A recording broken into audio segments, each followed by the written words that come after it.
Good afternoon and welcome back to Your Financial Independence. So today we're going to be breaking down and showing you a new video called the Alpha Omega Series 1 that Hyliion just showed us. Then after that we're going to break down Planet's numbers, or at least a little bit of their numbers. I still got to go over the conference call because that happened yesterday. And then we're going to go into a tiny bit of what I expect of Chewy's earnings that's reporting on September 1st. So thank y'all for watching and let's get on with the video.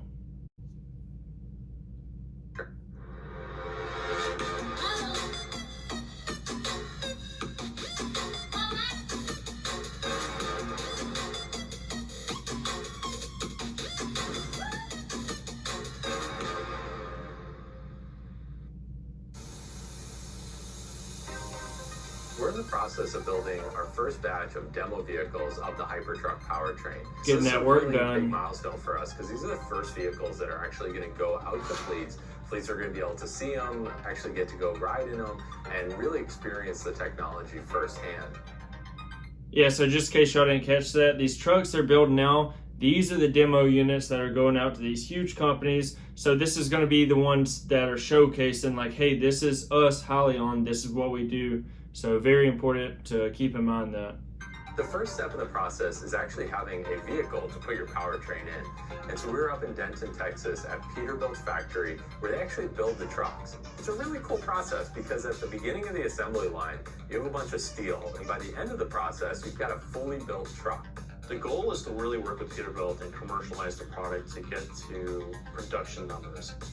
Once Hypertruck ERX takes off, we really need a good partner to mass produce the Hypertruck ERX into a current platform. After months of work in CAD simulation in a software environment, we finally have hardware today that we can actually install our battery packs on, our electric motors, and our control systems.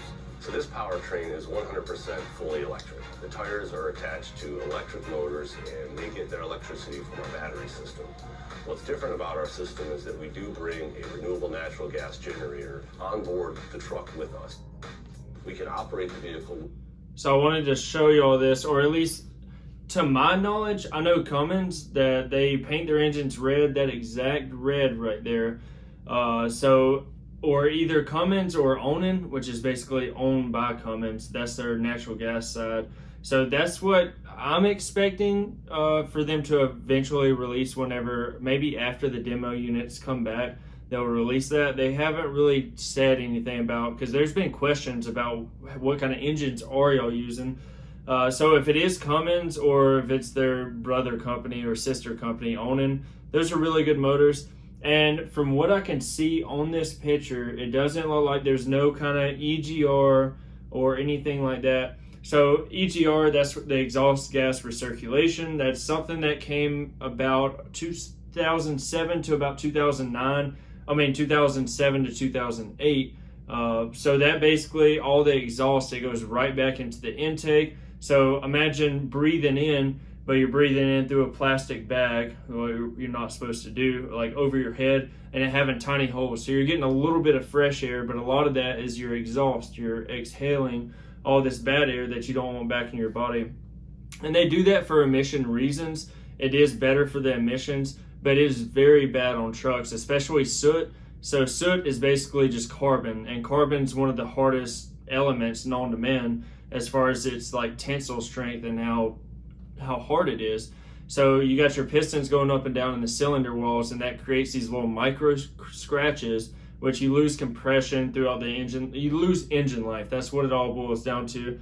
So if I assume there's not an EGR because there's not really a whole lot of need for one on a natural gas engine. So that's going to create a lot of tailwinds for these companies because they're not going to have trucks broken down on the side of the road. And the EGR systems and all the components along with that, a lot of the sensors, that gets very pricey really quick too. So I'm glad to see, hopefully, that they don't have that. Without the generator operating at all. So we can go significant distances in a pure battery electric vehicle mode. All accessories, lights, wipers, all operating from the battery. So what he's saying is the entire, the battery system controls every single thing on the truck. And it gets its power from the battery system, not the engine. We don't have to have the generator on it at any point.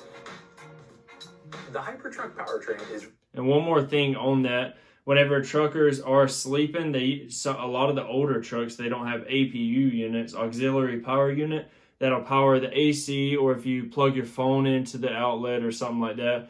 So with the system's drawing its power from the battery unit, so you're not going to have the engine on, and that battery unit can power that truck all night, the AC, all that good stuff. So you're using less fuel, creating less emissions at that point too. So that's just another like cherry on top with this company. Really unique because it's the first solution that can bring forward electrification into the long-haul trucking space. A lot of the solutions that we're seeing come to market are really focused on short-haul local delivery, but our solution is ready for the long haul, has the range comparable to a diesel truck, and doesn't have many of the downsides of infrastructure issues, cost and weight issues that are normally experienced with an electric vehicle. I am interested to find out how I assume that's where the natural gas and all that stuff's going to be, or maybe that's just extra where they can put maybe chains and stuff on the back that you saw where they were lifting on there.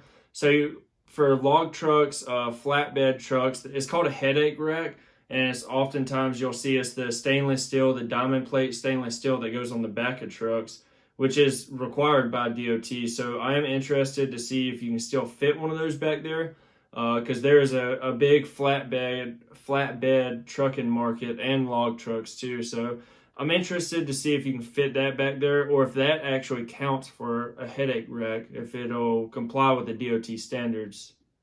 And the best part is that it's available and ready in the very near term. This isn't something that we have to wait many years to be able to deploy.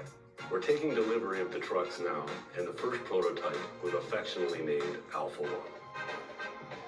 So now the trucks will go up to Auburn Hills, Michigan, and our team will work closely with our partners, FEV, to start installing the ERX powertrain, and our goal is to be ready for the Advanced Clean Transportation Show in late summer. Having these demo vehicles is a huge milestone for Hyliion because these are the first trucks that we're actually going to go bring out to customers, bring to trade shows, and really have these be the public unveil of our solution. And this is so important to us because not only are we going to be able to get true, real feedback from fleets, but this is also a monumental time for our team because so much time and effort has gone into getting the vehicles to this point. And this is the first time that we're going to imagine how hard they've been working over the past year or so, ever since they've been public. They've put down a lot of work, and the truck exceeds all of my expectations of how it looks. And I mean, it sounded pretty dope too. So they've put in a lot of work over this past year.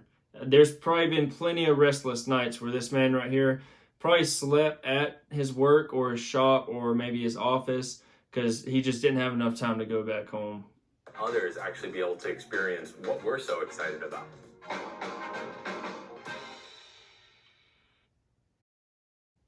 That was an awesome video. I'm so glad that Hyliion is starting. They answered our investor, what we wanted as investors is more content. Hey, what are y'all doing every day? Can you at least make a video? Like, I was just wanting them to do like a video every 2 weeks, but it seems like every other day they're releasing new, whether it's news, partnerships, or videos like this.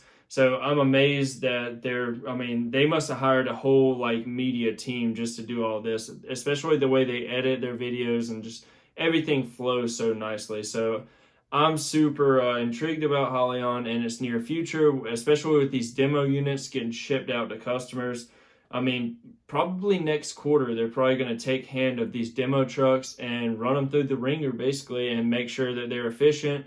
They can save the company money, lessen on their emissions, which I'm pretty sure they will compared to the standard diesel truck nowadays. So now Planet 13 triples revenue in Q2, $32.8 million.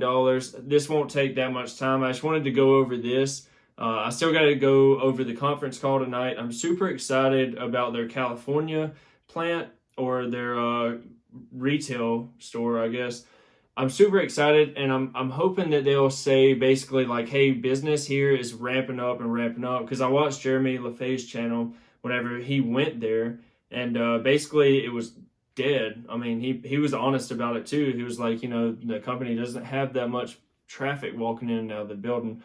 So I'm hoping they'll mention something on their earnings call, kind of saying like, business, as the word gets out there, people know we're actually here.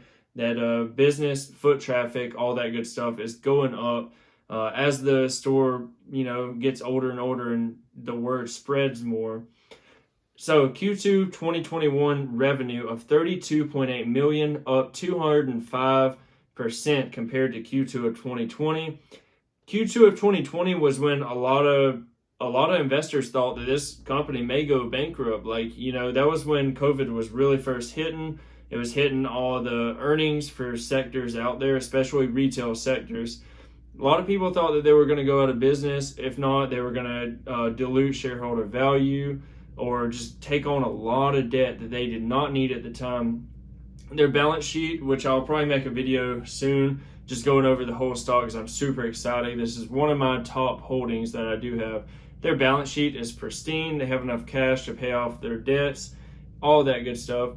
And then Q2 2021 adjusted EBITDA of $7.2 million. And I remember back to last year what they reported for EBITDA around the same quarter. It was a loss of about $500,000 or so.